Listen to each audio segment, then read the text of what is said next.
Hello, everyone, and welcome back for this interview of the 10K Payday Summit. Super excited. Jason and I have been connected for a couple of years. He probably doesn't know this, but secretly, I think he's a genius. So super excited to be interviewing him here. Welcome, Jason. Thank you so much for having me, and kind words. I thank you. That's all I can say. You're very quiet on social media. I mean, you put out a lot of value, but you're not the like in your face, super controversial. Like you break all the rules of what the other people do. But then when you look at your podcast, you look at the things you've done, you've got testimonials and things from, why can't I think of his name right now? From Shark Tank. Damon John. Thank you, Damon John. I was like, I had Damien in my head and I was like, that's not quite right. Mm-hmm. You've interviewed Frank Kern, you've interviewed some big names, but I've interviewed you. Yeah. Well, thank you. I like being on that list of people. And so what I love about you is that you're not so in your face, but you provide a ton of value and you help people make massive change in their life. So that's why I'm super excited to interview you today. All that means is that I'm probably not marketing hard enough. That's all I heard from that is like, okay, I got to market a little bit harder. But yeah, I appreciate the compliments. Thank you. I mean, I see your stuff everywhere. You just don't need to take like hey, here's me in front of my rented mansion, approach to do it. That's not me at all. Even if I had 6 Lamborghinis, that wouldn't be me anyways. But yeah. So we're talking about coaches hitting consistent 10K paydays. What would you say is the biggest mistake that you see coaches making as they're either starting their business or that keeps them caught in that kind of 2 to 5K a month range that stops them from growing? I mean, the biggest is probably the same for any business owner. I mean, there's a few, and I'll tie back into coaching, but the biggest mistake from business owners that I see all the time is they try to go at things alone. And they just try to tackle things and they don't know what they're doing and they're afraid to ask for help. People don't like to ask for things. If you're going to coach other people, you should be coachable yourself, and you should be having someone that you could turn to for help, whether it's, buying access into something like this and learning from a bunch of amazing people, aside from myself, on how to grow their business, but investing in yourself in order to do it. The next thing I would say is probably there's no consistency in whatever they're doing. So they don't have any sort of consistency or system in place that could get them to the next level. It's all just like, I'll sign this client and then maybe 6 months go by and then I'll sign my next client and bring on my next client. And there's no real consistency. Or they try to go all in on one singular channel, which is like, okay, everyone says Facebook ads work. So they either don't spend enough on Facebook ads. They're going to go in and spend like $100 and sit there and say, how come I didn't get any clients from it? And then give up and say this didn't work. And they don't do the hard grunt work or lay the foundations. I'm a big preacher and believer in laying the foundations before you can do anything else. So they don't spend enough time building those foundations, and they try to go all in on like blow it up and the hacks and the latest tactics and go and try to grow that way. So I think all that and lack of consistency in what they do is probably the biggest reasons why they don't advance. So in talking about those foundations then, because I agree, most people, and this was something that happened for me, I didn't have the foundations. I started my coaching business from a place of, I have like $1,500 to my name. I don't know how I'm going to pay rent in a couple months. I need to get things going. And so then they start, right? I heard somebody say something last year that really stuck with me, that success is almost like a kryptonite for people, because once we find success one way, we just go, oh, well, if I just do more of that, I'll get more success. But we close ourselves off to other ways. And so I just kept hustling and doing all the things. And yes, I hit 6 figures, but then I burnt myself out and I was stuck in this freelancer trap. And like you said, I had no consistency. I was like, just every month throwing a different type of pasta at the wall to see what would stick.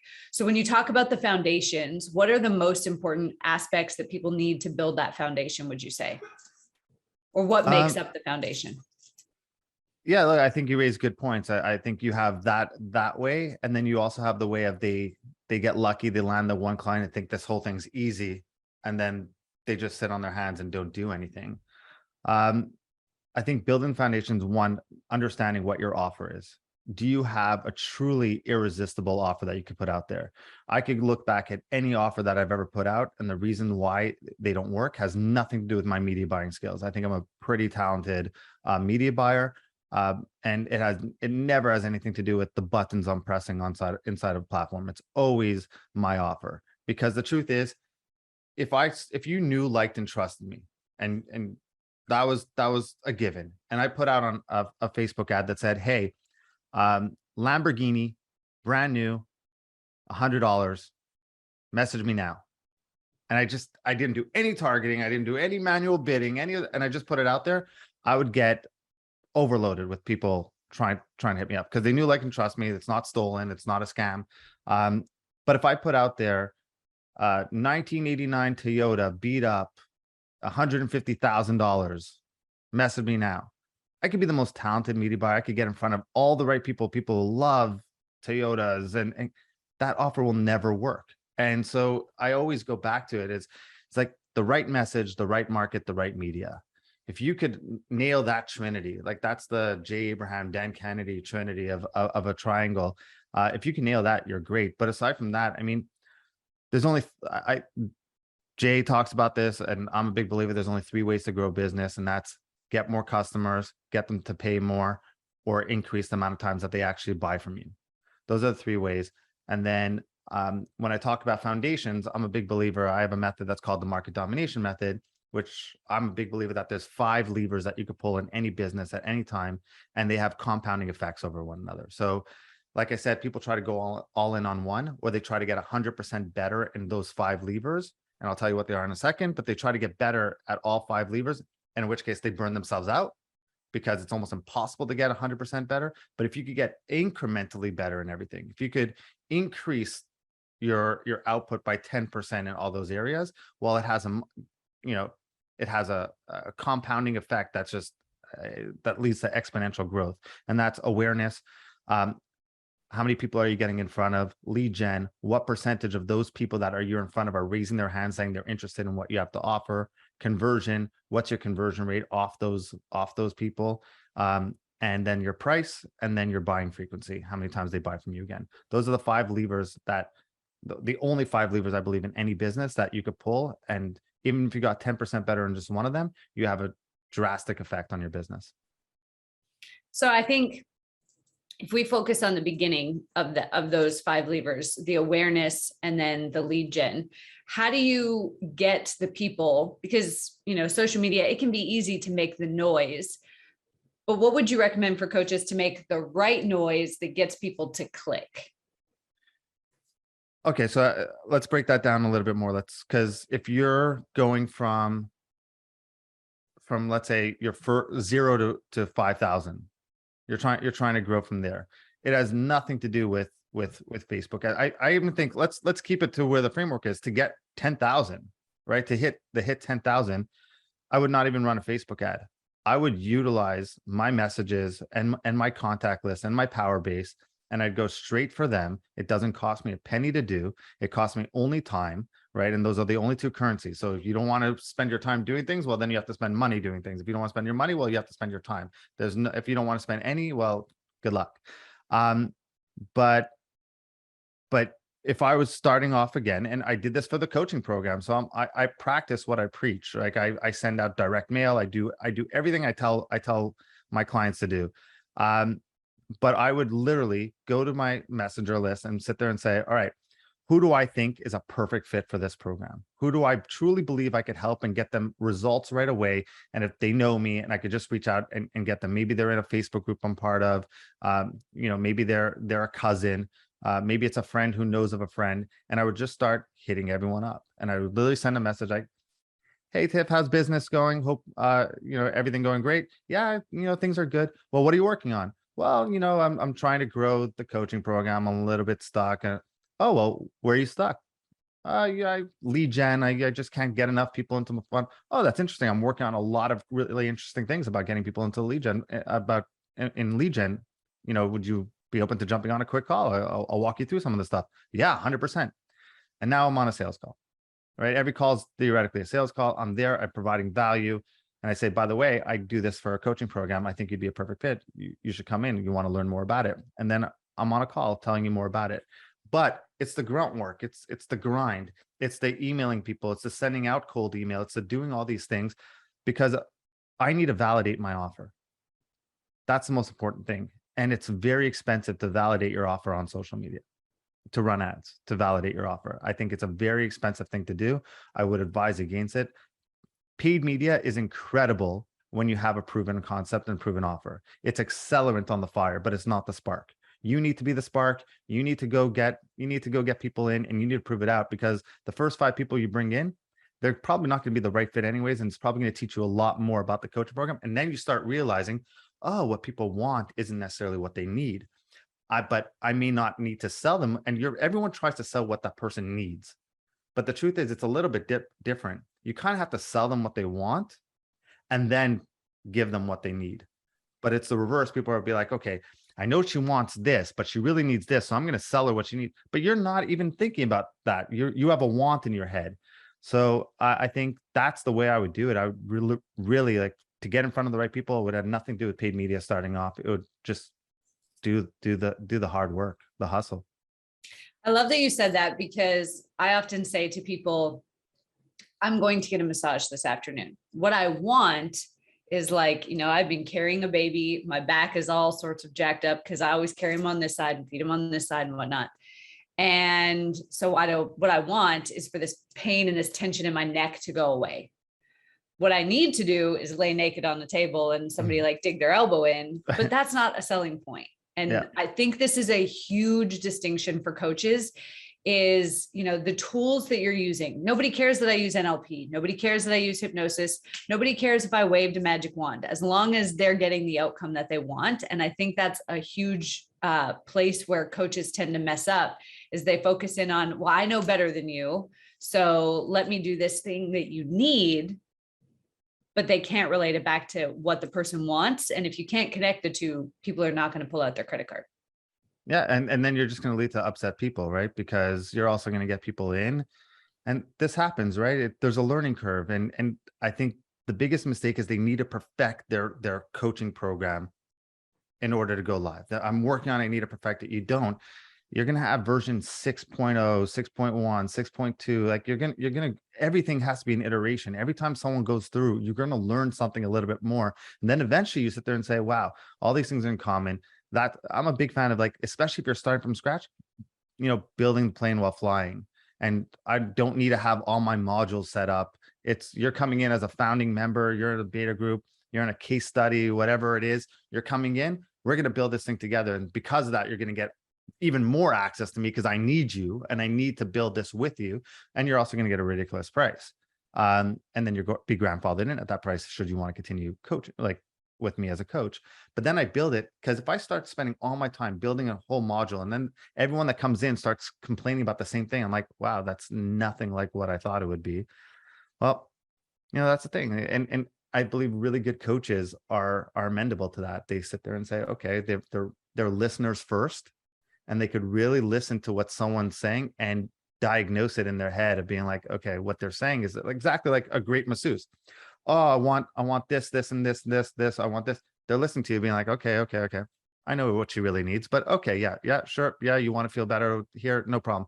I'm going to tell you what you need. And I'm going to give you what you need, and you're going to feel great because you're going to get the desired end result anyways. Yeah. And so really just like taking the ego out of it, I'm going to give you what you want by giving you what you need. Mm-hmm. But I don't have to be like, oh, okay, you're saying this, but really what you mean is this, because, people need to feel heard, especially in the coaching industry. They want to know that you're listening to them. And there's so many coaches out there who don't listen, that you can set yourself apart easily by being the person who listens and then getting them what they want by giving them what they need.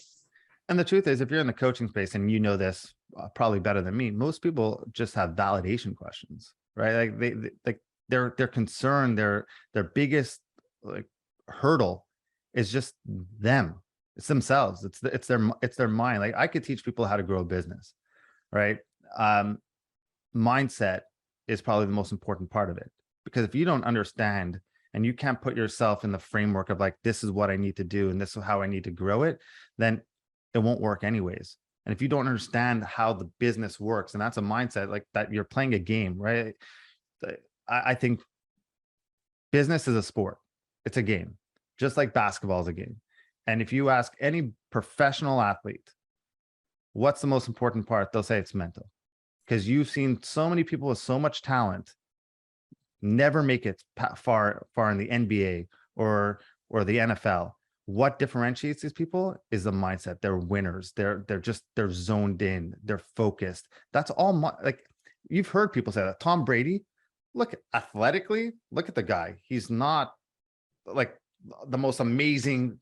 Like LeBron James is a beast, right? Like you don't look at Tom Brady and say this guy's a beast, but you see it say winner, locked in. He's in a zone every single time. Those are all mindset things.